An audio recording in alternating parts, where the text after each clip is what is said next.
Hey everybody, it's Mr. X-Stitch. Happy 2022. Amazing. I swear I blinked and now it's February and I've been caught on the hoof. I thought I'd be able to do a video to say hello to you lot in January, but what? I don't even know what happened. I had a birthday. That was uneventful. When you're the kind of age I am, the sort of wilderness years between still thinking you're vaguely young and discovering that you're really not. You don't get a lot for your birthday. But that was fine, and Christmas was good. I don't know. And now it's February. Amazing. How are you all? I'm sorry it's been so long. I found it a bit of a challenge to get the space to be able to do stuff on YouTube of late. I managed to put together a trailer for the latest issue of X-Stitch magazine. That came out in December. Trailer comes out start of February. Brilliant marketing, yeah! And I've still got a bunch of trailers to do for other episodes, but I will get to them. I can't even tell you what I've been up to the past month because, it's just been planning, preparing for the next issue of the magazine, being a dad, writing blog posts for Mr. X-Stitch.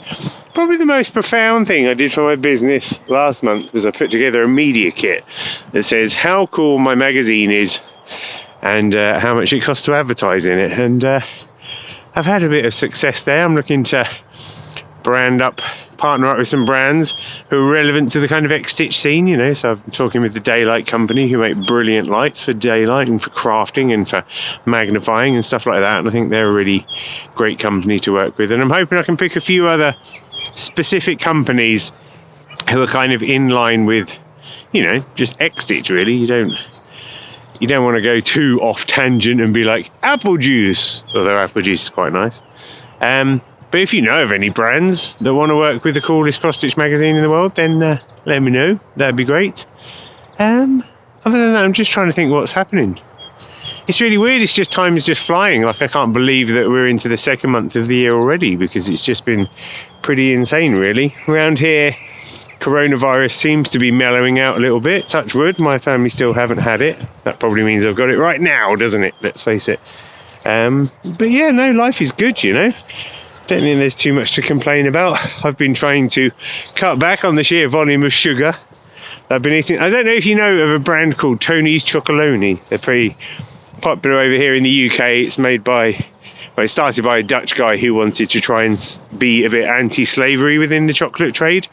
And so that's why it's called Chocolonely. But basically they make these big, groovy looking, chunky bars of chocolate in lovely flavours. And between us, my wife and I probably got about 10 bars of that at Christmas, so I managed to dodge the bullet of type 2 diabetes just about, but it's definitely been trying to climb down from the sugar train lately because I just wake up and be such a grumpy git in the morning, and it's been a few days since I haven't really had any chocolate whatsoever. Not chocolate, but just sugar in general, just trying to clear it out a bit, and I can feel I'm a bit less unhinged generally, so that's quite positive.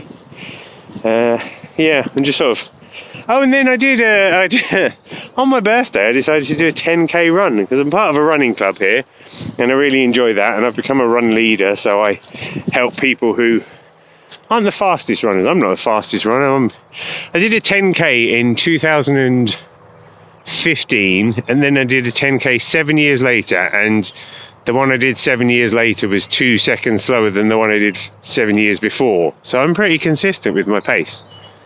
But yeah, I did a 10k on my birthday, which felt like I'm going to go and do this thing because I'm still alive and vibrant and vital and stuff. So I'm hoping to do a few more of those as the year progresses. And yeah, I just keep on trucking really. I'm hoping to kind of turn things around a bit and just maybe find a bit more productivity, but at the same time, looking after Annie, who's now 2 2/3, looking after her on Mondays and Wednesdays is still a fun thing to do, and I found it a lot easier to not even think about work. Don't know if that's a good thing or not, but that's just the way it goes really. So I'm enjoying making the most of that because Flora's at school, Annie will be at school before I know it, so I may as well make the most of it. But things tick over, yeah, and I'm getting ideas in my head about what to do with YouTube this year, so hopefully I'll be back. I am actually, part of me really wants to do a few sort of techie videos, because there's some productivity hacks I've been working on lately, like using a Stream Deck for productivity, which might mean nothing to some of you, but something to some of you. And I want to do a few videos like that, so you might have to bear with me as that happens, and I pop a few techie videos on the channel. We'll just have to see. But I've had some quite nice ideas that I want to share there. And we'll just see what happens, really. But thanks for being there. I hope you're all well. It's nice to hear from some of you occasionally through the other social channels. Don't forget you can find me. Best place to find me, I reckon, you can message me on Instagram, maybe. Yeah. Or just get in touch with me on Reddit. Or just email me. Find my details via the website. And don't forget to subscribe to the magazine if you haven't done already. It'll change your life. Right, I'm off, because now I've been talking while walking the dog and now I don't know where he is. So, hope you're all well. Lovely to see you. Speak to you soon. Take care. Bye-bye.